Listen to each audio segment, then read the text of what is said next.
Hi hello viewers, welcome back to new video. എല്ലാവർക്കും പുതിയൊരു വീഡിയോയിലേക്ക് സ്വാഗതം. ടിയ ആൻഡ് അദ്വിക് ചാത്തൻകുളം നിമിഷ വ്ലോഗ് എന്ന് പറയുന്ന ചാനൽ കഴിഞ്ഞ കുറച്ച് ദിവസങ്ങളായിട്ട് എയറിലാണ്. അതിന് കാരണം അവർ ഈ അടുത്ത് നടത്തിയ ഒരു പർച്ചേസ് ആണ്. ബാക്ക് ടു സ്കൂൾ എന്ന് പറഞ്ഞ് പേരിട്ടുകൊണ്ട് അവർ ഈ അടുത്ത് ഒരു പർച്ചേസ് നടത്തി. എജുമാർട്ട് എന്ന് പറയുന്ന സ്ഥാപനത്തിൽ ചെന്ന് സ്കൂളിലേക്ക് പോകാനായിട്ട് ആവശ്യമായിട്ടുള്ള കുറേയധികം പ്രോഡക്റ്റുകൾ അവർ പർച്ചേസ് ചെയ്തു. ആ പർച്ചേസ് കണ്ടപ്പോൾ ശരിക്കും പറഞ്ഞാൽ ഞാൻ ഞെട്ടി. ഏകദേശം 6500 രൂപ 800 രൂപയുടെ അടുത്ത് പർച്ചേസ് നടത്തി. അതിൽ കൂടുതൽ ഈ ബിസ്ക്കറ്റ്, ചോക്ലേറ്റ് അങ്ങനെയുള്ള കാര്യങ്ങളായിരുന്നു.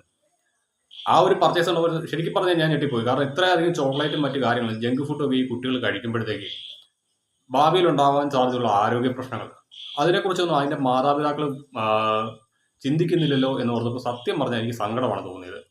എന്തായാലും ആ ഒരു വീഡിയോ പുറത്തു വന്നതിന് പിന്നാലെ ഇത്തരത്തിലുള്ള പ്രോഡക്റ്റുകൾ തങ്ങൾക്കും വാങ്ങിത്തരണമെന്ന് പറഞ്ഞുകൊണ്ട് കൊച്ചുകുട്ടികൾ അവരുടെ മാതാപിതാക്കളോട് വഴക്കിടുന്നു എന്ന് പറഞ്ഞുകൊണ്ട് കുറേയധികം വോയിസുകൾ പുറത്തേക്ക് വന്നതിൻ്റെ സാഹചര്യത്തിലാണ് റിയാക്ഷൻ വീഡിയോ ചെയ്യുന്ന എല്ലാവരും തന്നെ ഈ ഒരു വിഷയം എടുത്ത് വെച്ച് റിയാക്ട് ചെയ്തത്. നമുക്കറിയാം, നമ്മുടെ കൊച്ചുകുട്ടികൾ അവർ ഏതൊരു കാര്യം കണ്ടാലും അവർക്കത് ആവശ്യമുള്ളതാണേലും അല്ലേലും അവർക്കത് വേണം.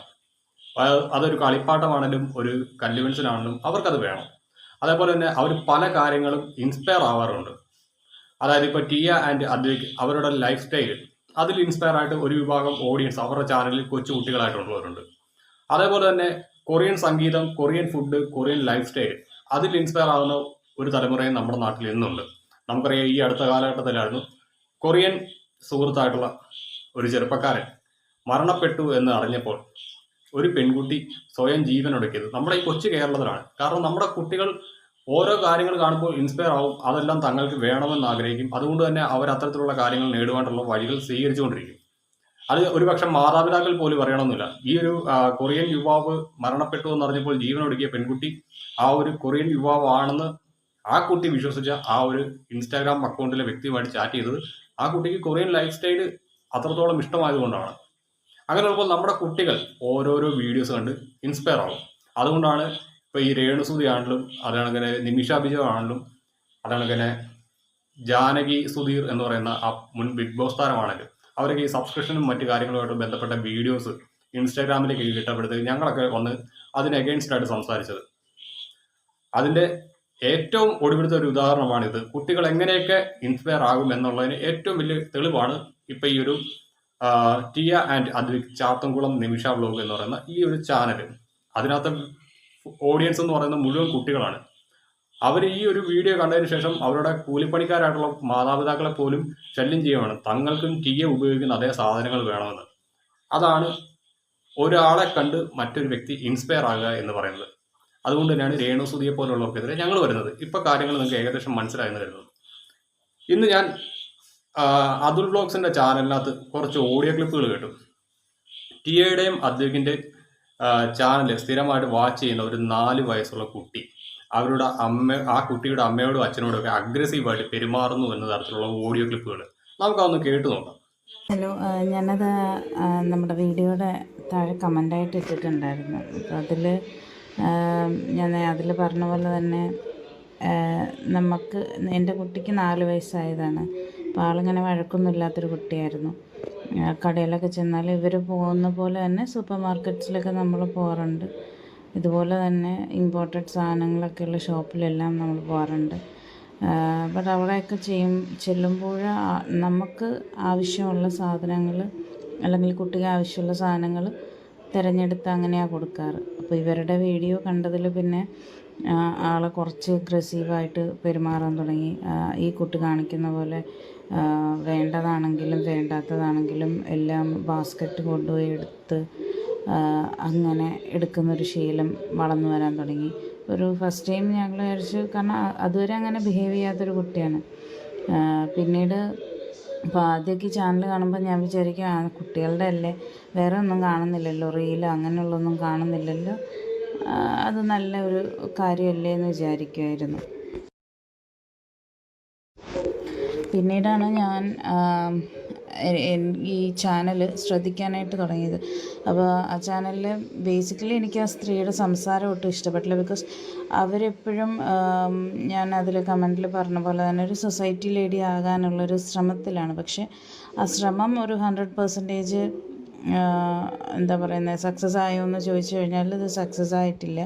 ബിക്കോസ് അവർ പറയുമ്പോൾ തന്നെ നമുക്കറിയാൻ പറ്റും അവരങ്ങനെയല്ല വീട്ടിൽ സംസാരിക്കുന്നത്. അവർ വീഡിയോയ്ക്ക് വേണ്ടിയിട്ട് അങ്ങനെ സംസാരിക്കുന്നതായിട്ടും കുട്ടികളുടെ അടുത്ത് അങ്ങനെ ഒരു ബിഹേവ് ചെയ്യുന്നതായിട്ടും നമുക്കങ്ങനെ തോന്നിയിട്ടുണ്ട്. അപ്പം ഞങ്ങളപ്പോൾ ഇതിൻ്റെ ഒരു റീസൺ മോളിങ്ങനെ കാണിക്കുന്നതിൻ്റെ ഒരു റീസൺ ഇങ്ങനെ ആലോചിച്ചപ്പോൾ കാരണം അവളുടെ അച്ഛൻ വില്ലിങ്ങാണ് വാങ്ങിച്ചു കൊടുക്കാൻ. എൻ്റെ ഒരു കൺട്രോൾ കൊണ്ടാണ് പല കാര്യങ്ങളും നമ്മളങ്ങനെ വേണ്ട എന്ന് വെക്കുന്നത്. അവളുടെ അച്ഛൻ ഇപ്പോൾ എന്ത് പറഞ്ഞാലും വാങ്ങിച്ചു കൊടുക്കുക, അങ്ങനത്തെ ഒരു മെൻറ്റാലിറ്റി ആണ് പുള്ളിക്ക്. അപ്പോൾ എൻ്റെ കൺട്രോൾ ഉള്ളത് കൊണ്ടാണ് അത് വേണ്ട എന്നുള്ളത് അങ്ങനെ തന്നെ തീരുമാനിക്കുന്നത്. അപ്പോൾ ഈ കുട്ടി ഇങ്ങനെ കാണിക്കാൻ തുടങ്ങിയപ്പോൾ റീസൺ അന്വേഷിച്ച് ചെന്നപ്പോഴാണ് മോള് പറയുന്നത്, ടിയ എങ്ങനെയാണ് അമ്മ, ടിയ എല്ലാം എടുക്കുന്നുണ്ടല്ലോ അങ്ങനെ പറഞ്ഞു. അപ്പോൾ 4 വയസ്സുള്ള കുട്ടി അവളുടെ ഏജിനേക്കാൾ കൂടുതൽ മെച്യൂർഡായിട്ടായിരുന്നു സംസാരിക്കുന്നത്. അപ്പം അങ്ങനെയുള്ളൊരു കുട്ടി ഇങ്ങനെ ബിഹേവ് ചെയ്തപ്പോൾ നമുക്ക് ഭയങ്കര ഷോക്കിംഗ് ആയിപ്പോയി. അപ്പം എൻ്റെ ഹസ്ബൻഡ് എന്നോട് പറഞ്ഞാൽ കൊച്ചു കുഞ്ഞല്ലേ അവൾ, എപ്പോഴും ഇപ്പോൾ ഒരുപോലെ ഇരിക്കില്ലല്ലോ എന്ന് പറഞ്ഞു. അപ്പോൾ ഞാൻ ഇങ്ങനെ നോക്കിയപ്പോഴാണ് ഈ ചാനൽ കണ്ടിട്ട് അതിലിങ്ങനെ കാണിക്കുന്ന അപ്പോൾ ഞാൻ അന്നേരം ഒരു പ്രാവശ്യം ഞാൻ ഇരുന്ന് കണ്ടു. കാരണം ഞാനൊരു വർക്കിംഗ് പ്രൊഫഷണലാണ്. അപ്പം ഞാൻ അവൾക്ക് ഇതുപോലെ എന്തെങ്കിലും ചെറിയ കാർട്ടൂണോ, അവളുടെ പഠിത്ത സമയം കഴിയുമ്പോൾ ചെറിയ കാർട്ടൂൺ എന്തെങ്കിലും വെച്ച് കൊടുക്കും. കുട്ടികളുടെ കാർട്ടൂൺ, മാഷ അങ്ങനെയൊക്കെയുള്ള കാർട്ടൂൺ. അതാകുമ്പോൾ കുഴപ്പമില്ല, നമുക്ക് വിശ്വസിച്ചിരിക്കാം അവരതിൽ ബാഡായിട്ട് ഇൻഫ്ലുവൻസ് ഒന്നും ആവുന്നില്ല എന്നുള്ളത്. പെപ്പ പിഗ്, മാഷ, പിന്നെ സണ്ണി ബണ്ണീസ് എന്ന് പറഞ്ഞിട്ടുള്ള കാർട്ടൂണൊക്കെ അതൊന്നും മോശമായിട്ടുള്ളതെന്നല്ല, നമുക്ക് വിശ്വസിച്ചിരിക്കാൻ പറ്റുന്ന കാർട്ടൂണാണ്. അപ്പോൾ അങ്ങനെയാണ് ഞാൻ വർക്ക് ചെയ്യുന്ന അവൾ ടി വി കാണുന്നതിൻ്റെ തൊട്ടിപ്പുറത്ത് തന്നെ. പക്ഷെ എന്നാലും എനിക്ക് കേൾക്കാം അവളെന്താ കാണുന്നത്, എന്താ ചെയ്യുന്നത് എന്ന്. അപ്പം ഇത് കണ്ടേ പിന്നെയാണ് ഇങ്ങനെ ഒരു ബിഹേവിയർ വരുന്നത്. അപ്പം ഞാൻ ശ്രദ്ധിച്ച് അവളുടെ കൂടെ നിന്നപ്പോൾ എൻ്റെ അടുത്ത് പറഞ്ഞത്, ഇങ്ങനെയാണ് ഈ കുട്ടി കാണിക്കുന്നത്, അവരുടെ അമ്മ വഴക്ക് പറയില്ലല്ലോ, അമ്മ എന്നെ എന്തിനാണ് വഴക്ക് പറയുന്നതെന്നാണ്. പിന്നെ ഞാൻ ഇരുന്ന കാര്യമൊക്കെ പറഞ്ഞു കൊടുത്ത് അവരുടെ ചാനൽ ഇങ്ങനെ ഞങ്ങളുടെ വീട്ടുകാർ കാണുമ്പോഴേ ആദ്യം തൊട്ടേ പറയുന്നുണ്ട്. എൻ്റെ അച്ഛൻ ഭയങ്കരമായിട്ട് എതിർക്കുന്നുണ്ടായിരുന്നു ഇത് വെച്ച് കൊടുക്കരുത്. അപ്പോൾ ഞാൻ പറയായിരുന്നു, കുട്ടികളുടെ അല്ലേ, അവരിന്ന് കണ്ടോട്ടെ, കുഴപ്പമില്ലല്ലോ എന്ന് പറയും. പക്ഷേ ഇത് ഇത്രയും ബാഡായിട്ടുള്ള ഇൻഫ്ലുവൻസ് ചെയ്തു. കാരണം ഞങ്ങൾക്കത് സഹിക്കാൻ പറ്റില്ല അങ്ങനത്തെ ഒരു ഇത്. കാരണം അങ്ങനെ ഒരു ബിഹേവിയർ അതുവരെ അവൾ കാണിച്ചിട്ടില്ല. എന്തെങ്കിലും വേണമെങ്കിൽ തന്നെ രഹസ്യമായിട്ട് നമ്മുടെ അടുത്ത് അത് വാങ്ങിക്കാമോ, അത് പൈസ ഉണ്ടോ അങ്ങനെ ചോദിക്കുന്നൊരു കൊച്ചാണ്. ചെറിയ കുട്ടിയാണെങ്കിലേ അതൊന്ന് പറയാൻ വേണ്ടിയിട്ടായിരുന്നു. ഇതിന് ഇവരിങ്ങനെ കുട്ടികൾ ഇപ്പോൾ എല്ലാവർക്കും അത് തന്നെ വാങ്ങിച്ചു കൊടുക്കാനുള്ള സാമ്പത്തിക സ്ഥിതി ഇല്ലല്ലോ. അപ്പോൾ അതൊന്ന് പറയാൻ വേണ്ടിയിട്ടായിരുന്നു. കണ്ടില്ലേ, ഇത് ടിയയുടെ അമ്മ ടിയനെ വഴക്ക് പറയാറില്ല. ടിയ എന്ത് പർച്ചേസ് ചെയ്താലും അമ്മ ഒന്നും പറയാറില്ല. പക്ഷേ എൻ്റെ അമ്മ എന്നെ വഴക്ക് പറയുന്നു. അതാണ് ഈ ചേച്ചിയുടെ മകള് ആ ചേച്ചിയോട് പറയുന്നത്. അതായത് ഇപ്പോൾ തന്നെ ആ അമ്മേനെ വെറുക്കാണ്ട് ആ കുട്ടിക്ക് ഒരു റീസണായി ഈ ഒരു വീഡിയോ കണ്ടതിലൂടെ. കാരണം ആ കുട്ടിക്ക് അറിയത്തില്ലല്ലോ, റീലല്ല റിയൽ.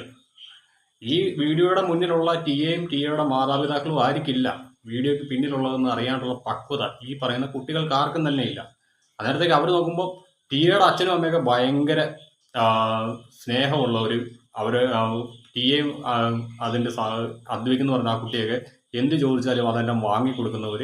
അവർ സന്തോഷമായിട്ട് ജീവിക്കുന്നു. പക്ഷെ തൻ്റെ മാതാപിതാക്കൾ താൻ എന്ത് ചോദിച്ചു കഴിഞ്ഞാലും അതൊന്നും വാങ്ങിത്തരുന്നില്ല, തന്നോട് ദേഷ്യപ്പെടുന്നു. അങ്ങനെയൊക്കെ വരുമ്പോൾ സ്വാഭാവികമായിട്ടും അച്ഛനമ്മമാരോട് ഈ കുട്ടികൾക്ക് ദേഷ്യം തോന്നി തുടങ്ങും. അതാണ് ഞാൻ കഴിഞ്ഞ വീഡിയോയിലും പറഞ്ഞത്. എന്നാലും ഈ ഒരു വീഡിയോ ചെയ്ത ഒരു യൂട്യൂബർ കൊണ്ട് സ്ട്രൈക്ക് കിട്ടിയെന്ന് ഞാൻ അറിഞ്ഞു. വളരെയധികം സന്തോഷം. കാരണം മറ്റൊന്നുമല്ല, കൊച്ചു കുട്ടികളെ പോലും ഒരു ലിമിറ്റില്ലാതെ കടന്ന് ആക്രമിക്കുമ്പോൾ ഇങ്ങനെ ഇടയ്ക്കൊക്കെ കിട്ടുന്നത് നല്ലതാണ്. കിട്ടിയിട്ടും കാര്യമില്ല, പഠിക്കത്തില്ലെന്നറിയാം. അപ്പോൾ ശരിയാണ്.